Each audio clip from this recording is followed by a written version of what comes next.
Olá, veja os destaques de hoje do portal da Assembleia. Os assuntos debatidos na sessão plenária desta terça-feira. A Assembleia Legislativa flexibiliza o uso de máscaras, mas mantém a exigência de comprovante vacinal. Aqui dentro do plenário, durante as sessões, o uso da máscara facial também é facultativo. Conheça o trabalho do Centro de Conciliação do Tribunal de Justiça, que ajuda a desafogar os processos judiciais nas varas de família. A assessoria de planejamento da Alema participa de reunião que discute o censo 2022 em São Luís. E no Dia Mundial da Água você vai ver como a Assembleia Legislativa desenvolve a tarefa de tratamento e reaproveitamento de efluentes. É agora no portal da Assembleia.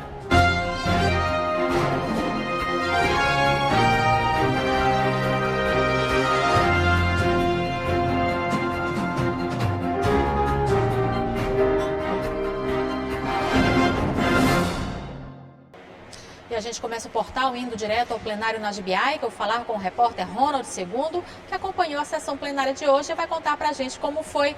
Boa tarde, Ronald. Oi, Eli Coelho, boa tarde a você e a todos que nos assistem. Olha, os trabalhos foram bem movimentados, a sessão plenária acabou agora há pouco e foi marcada por pronunciamentos. De um lado, o deputado de oposição, Wellington do Curso, voltou a fazer críticas ao governo do estado, apontar supostas irregularidades. Do outro, deputados, a base do governo, destacaram ações do próprio governo do Maranhão por cidades do interior. Foi o caso do pronunciamento da segunda secretária da Casa, a deputada doutora Cleide Coutinho, que falou sobre a agenda de atividades na cidade de Caxias, conhecida como a Princesa do Sertão. Nós tivemos também outros pronunciamentos ao fim da sessão. O deputado Vinícius Louro aí demonstrando muita preocupação com a questão das fortes chuvas na região do Médio Mearim e pedindo inclusive intervenção das autoridades do próprio governo do estado no sentido de amparar as famílias atingidas aí pelos impactos das fortes chuvas ali na região do Médio Mearim. De fato foi uma sessão mesmo movimentada por pronunciamentos, né? A ordem do dia até nós tivemos quórum para deliberar, mas ainda aguardamos aí a permanência de alguns projetos que tramitam na casa, na verdade a vinda desses projetos para apreciação do plenário. Vamos aqui acompanhar a partir de agora, de fato, como é que foram o resumo dos pronunciamentos dos deputados durante essa primeira sessão plenária da semana aqui no Parlamento Maranhense. A deputada doutora Cleide Coutinho iniciou os pronunciamentos, dando destaque para a agenda de inaugurações e anúncios de obras na cidade de Caxias. A parlamentar reforçou a destinação de recurso no valor de R$1 milhão para a reforma do mercado central caxiense. A minha emoção lá foi quando eu falei da minha emenda de R$1 milhão que eu destinei para a reforma do mercado central.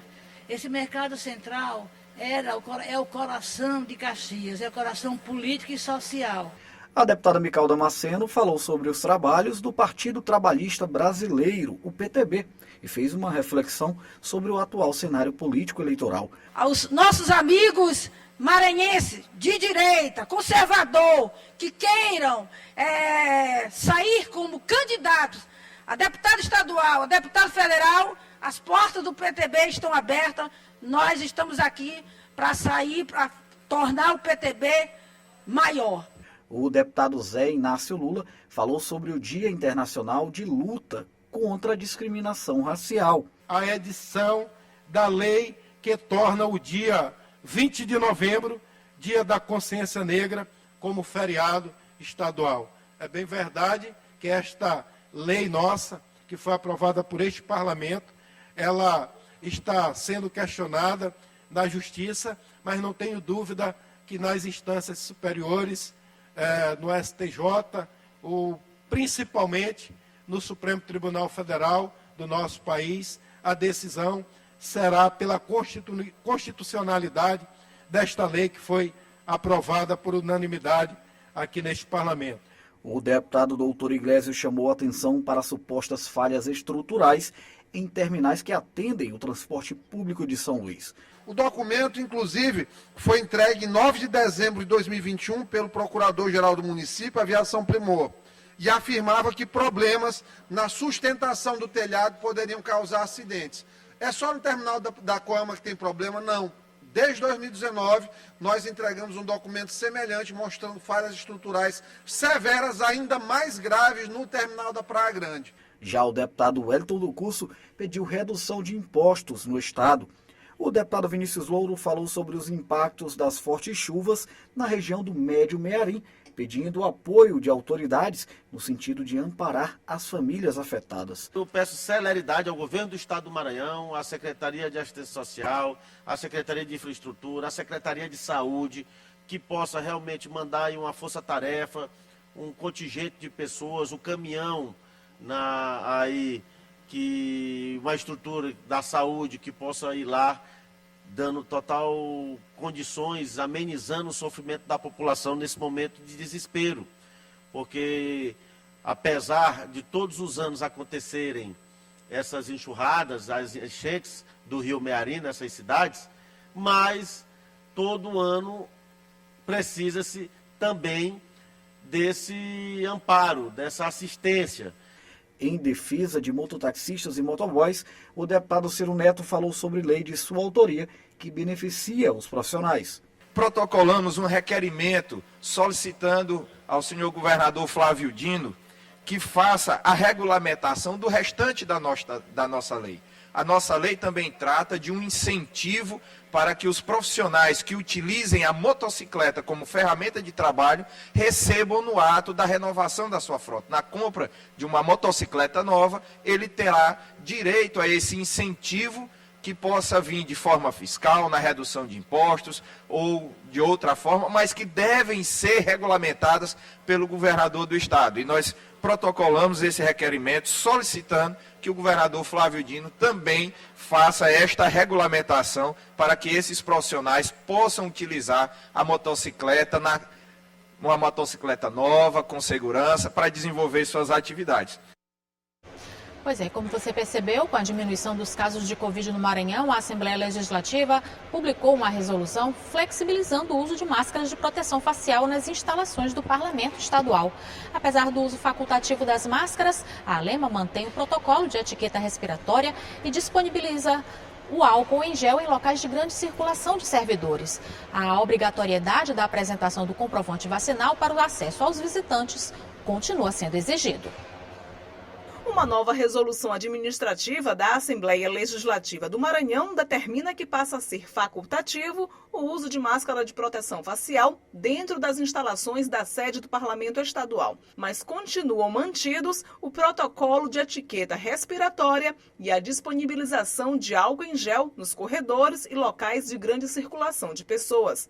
A decisão se deve à diminuição dos casos de contaminação e morte por Covid-19 no Maranhão e ao afrouxamento das medidas sanitárias estaduais.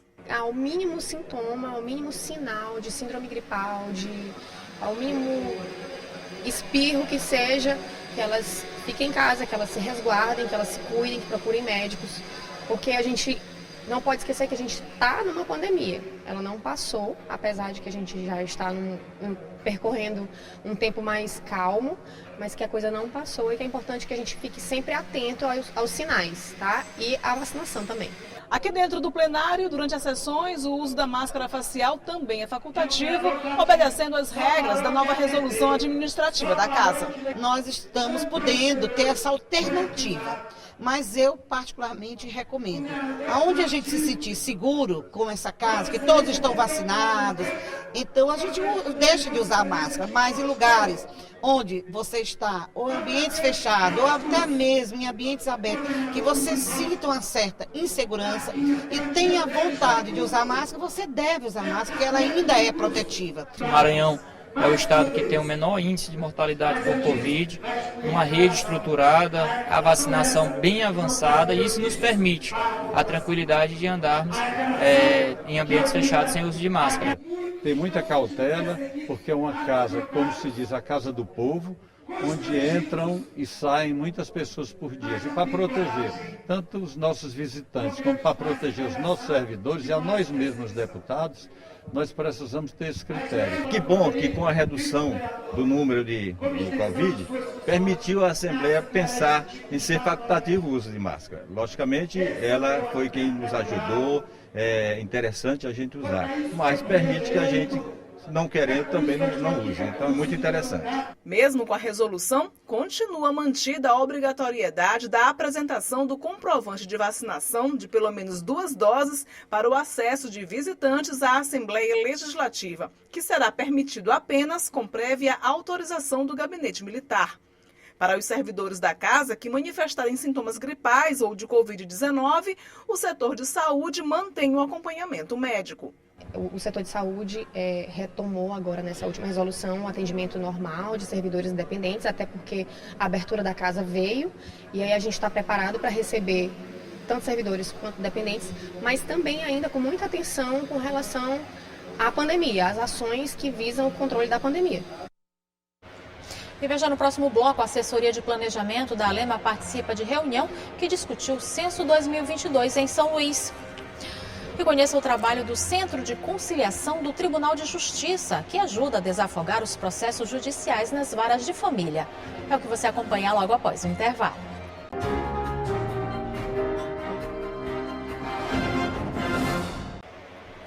A assessoria de planejamento da Assembleia Legislativa participou de uma reunião feita pelo Instituto Brasileiro de Geografia e Estatística, que discutiu como deve ser realizado o censo 2022 em São Luís. A Alema se comprometeu em dar apoio ao trabalho realizado pelo IBGE. A equipe regional do Instituto Brasileiro de Geografia e Estatística, o IBGE, realizou em São Luís reunião de acompanhamento e planejamento do censo 2022. O encontro já aconteceu também nas cidades do interior do estado, com a participação de representantes dos poderes executivo, judiciário e legislativo e da sociedade civil. O censo demográfico, seus resultados determinam uma série de políticas públicas e privadas da próxima década. Então é importante que o IBGE realize bem o censo e de forma transparente. Neste contexto, então, de transparência, o IBGE realiza as reuniões de planejamento e acompanhamento do censo em todos os municípios brasileiros. A Assembleia Legislativa do Maranhão foi convidada a participar. O assessor técnico de planejamento da Alema, Aziz Júnior, representou o Parlamento Estadual e destacou os principais pontos discutidos no encontro. Ela tem como objetivo principal fazer o engajamento da sociedade e dar transparência às suas ações, né? As ações do IBGE para o censo de 2022, que está atrasado. Desde 2020, que era para ser realizado, não foi possível por conta da pandemia. Em 2021, houve um corte brutal no orçamento do IBGE.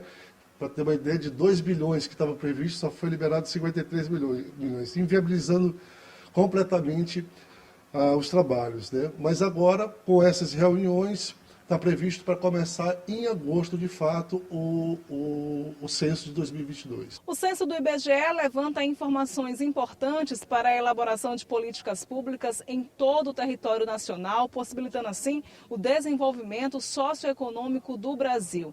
Era para ter sido realizado o último agora em 2020, mas por conta da pandemia acabou sendo adiado. A previsão é que a partir de agosto deste ano, 71 milhões de domicílios em todo o Brasil sejam visitados pelo IBGE para a realização do censo. De acordo com Aziz Júnior, a Assembleia Legislativa do Maranhão se comprometeu em dar apoio ao trabalho do censo realizado pelo IBGE. A Assembleia, ela quer estar presente nesse acontecimento, que é importante para os estados, importante para o estado, importante para os municípios, né? Afeta diretamente as pessoas. Existem vários municípios hoje que não estão recebendo os recursos devidos por conta do atraso do censo. Então, a Assembleia tem todo o interesse em ajudar e divulgar, como nós estamos fazendo agora, divulgar o censo e dar o apoio que for possível, né, para as atividades do censo 2022. De acordo com a Secretaria Municipal de Trânsito e Transportes, por conta da interdição total do terminal da integração da Coama, o atendimento dos serviços de gratuidade do local foram temporariamente transferidos para os terminais da Coab e São Cristóvão. Os usuários do transporte coletivo podem fazer a integração temporal através do bilhete único sem custo, descendo em qualquer parada da sua rota e pegando outro ônibus no prazo máximo de 2 horas. O terminal teve o teto arrancado durante o temporal ocorrido na madrugada do último dia 19 em São Luís. O consórcio Primor, responsável pela manutenção do terminal, disse que segue interditado até a execução dos reparos necessários, mas não disse data para que isso fosse resolvido. Os conflitos familiares que chegam no Fórum Desembargador Sarney Costa passam pelo Centro de Conciliação e Mediação. O serviço gratuito ajuda a desafogar os processos judiciais na vara da família. A ideia é que as partes envolvidas entrem em acordo sem a necessidade de passar por um juiz e assim dar celeridade na resolução de situações de conflito. No Centro Judiciário de Solução de Conflitos, existe desde 2016 um serviço que está ajudando a desafogar o acúmulo de processos judiciais nas varas da família. É o Centro de Mediação e Conciliação de Família de São Luís, um serviço gratuito disponível à população no Fórum Desembargador Sarney Costa, na capital. Os casos são variados, entre eles divórcio, questões de pensão alimentícia e reconhecimento de paternidade. O objetivo do trabalho do Centro de Conciliação e Mediação de Família, em primeiro lugar, é dar suporte às 6 varas de família da capital. Nós recebemos todos os processos das varas de família com audiência de conciliação. Quando nós conseguimos fazer acordo nesses processos que vêm das varas, nós devolvemos para o juízo de origem e lá o juiz dá prosseguimento ao feito ou, após ouvir o Ministério Público, homologa por sentença os acordos realizados aqui. Suzete faz parte da equipe de conciliadores. Está neste momento em uma audiência de conciliação que acontece por videoconferência. A modalidade remota cresceu ainda mais depois da pandemia da Covid-19. Pelo encontro virtual, as partes envolvidas, seus defensores e a conciliadora debatem e discutem o melhor caminho para um acordo que tem valor judicial. O conciliador, ele tem o papel de conduzir a audiência e orientar as partes para que elas possam fazer acordo, mas quem faz o acordo são elas.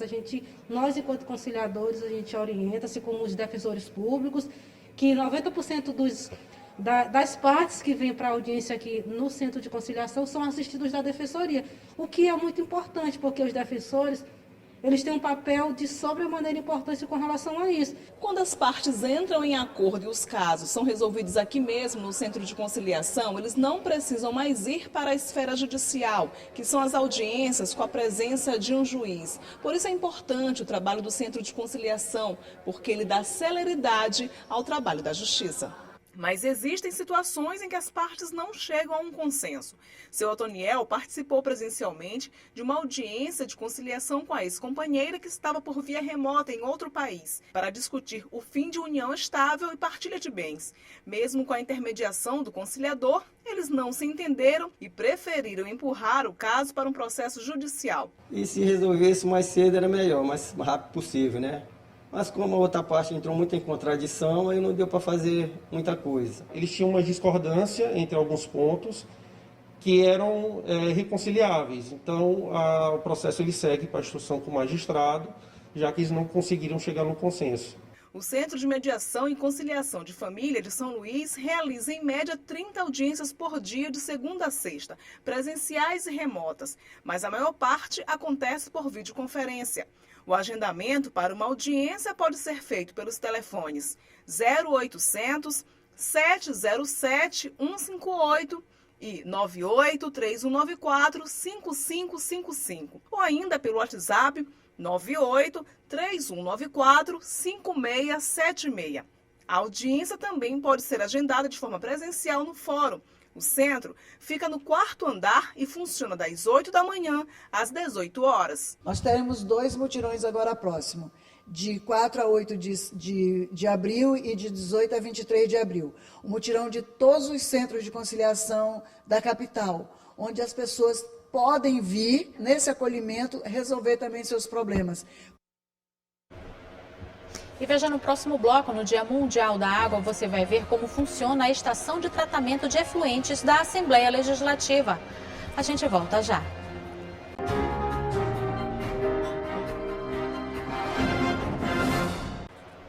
A Secretaria Extraordinária de Estado da Juventude abriu inscrições para o programa Cartão Transporte Universitário, que deve beneficiar estudantes universitários e de Instituto de Educação, Ciência e Tecnologia do Maranhão, IEMA, com o objetivo de garantir o deslocamento diário de 100 quilômetros, ida e volta do local onde residem para sua instituição de ensino.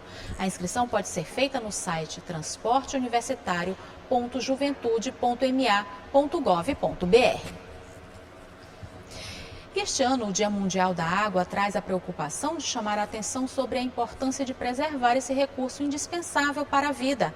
A Assembleia Legislativa do Maranhão sabe da importância do uso racional desse líquido precioso e possui uma estação de tratamento de efluentes de responsabilidade do Núcleo de Qualidade Ambiental. O trabalho desenvolvido pelo setor garante um ambiente saudável para servidores e visitantes.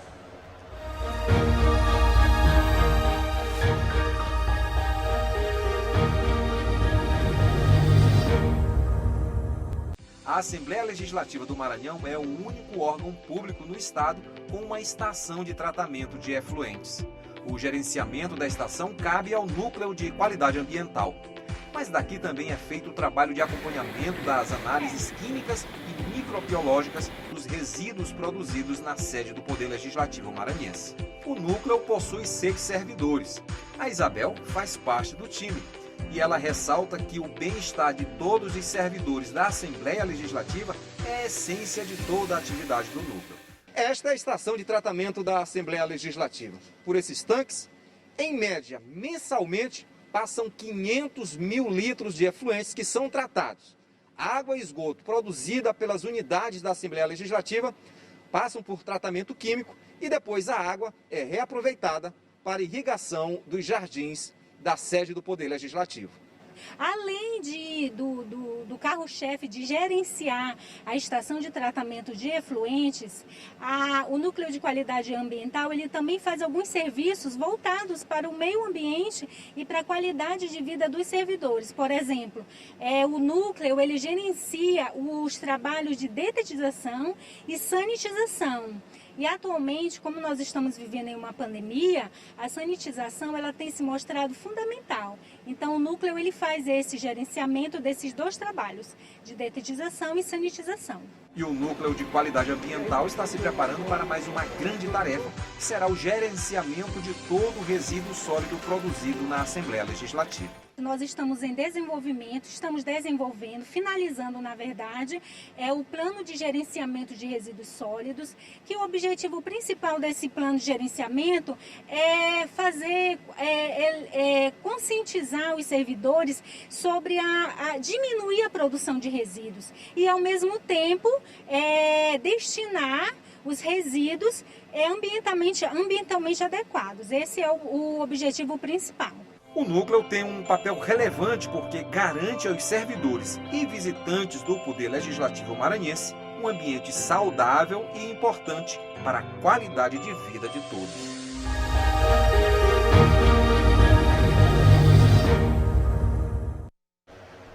E o portal fica por aqui. Para rever as reportagens de hoje, acesse o site al.ma.leg.br/tv. Ótima tarde para você. A gente volta a se encontrar amanhã. Até lá.